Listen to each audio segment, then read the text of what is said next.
بڑا شوق ہے ہمیں انتخابات کا، اور ہم کہتے کیا ہیں؟ جمہوری رائے، یعنی جمہور کی رائے۔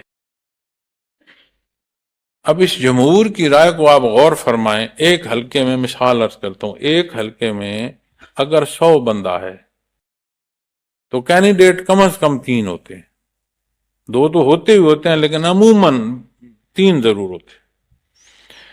چلو جی آپ 2 کر لیں، کوئی پول جو ہے وہ 25-30% سے اوپر نہیں ہوتا، یعنی 100 میں سے 25-30-35 بندے ووٹ دے، ٹھیک ہو گئی۔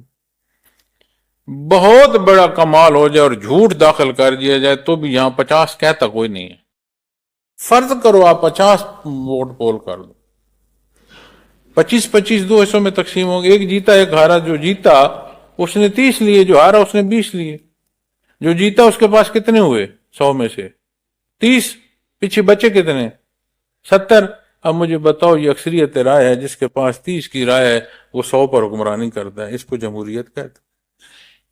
حالانکہ جمہور صاحب رائے کی بات کو کہتے ہیں، جمہور اس کو نہیں کہتے۔ مکہ مکرمہ میں نبی کریم صلی اللہ علیہ وسلم نے جب دعوے حق بلند فرمایا، کتنے اہل مکہ تھے ساتھ؟ ایک آپ کی ذات اقدس تھی۔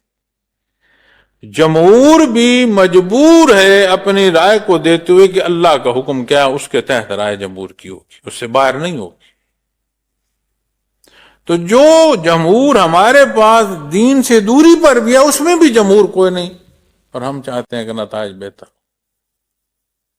پھر جہاں جمہور نہ ہو، کوئی ایک آ جائے، وہ کہتا ہے سب سے بڑا عقل مند میں ہی ہوں، وہ کرو جو مجھے پسند ہے، نئے فساد میں ہم پڑ جاتے۔ تو وہ اختیار تو ہمارے پاس، میرے اور آپ کے پاس نہیں ہے نا، ہمیں اس کی طلب۔ لیکن جو میرا کردار ہے وہ تو میرے پاس ہے نا، کہ میری زبان، میرا عمل، میرا وجود۔ میں اپنے ملک کو، قوم کی تعمیر کے لیے عمل نہیں کر سکتا؟ جہاں جس دفتر میں بیٹھا ہوں، کیا اس دفتر کا کام پوری ایمانداری سے میں نہیں کر سکتا؟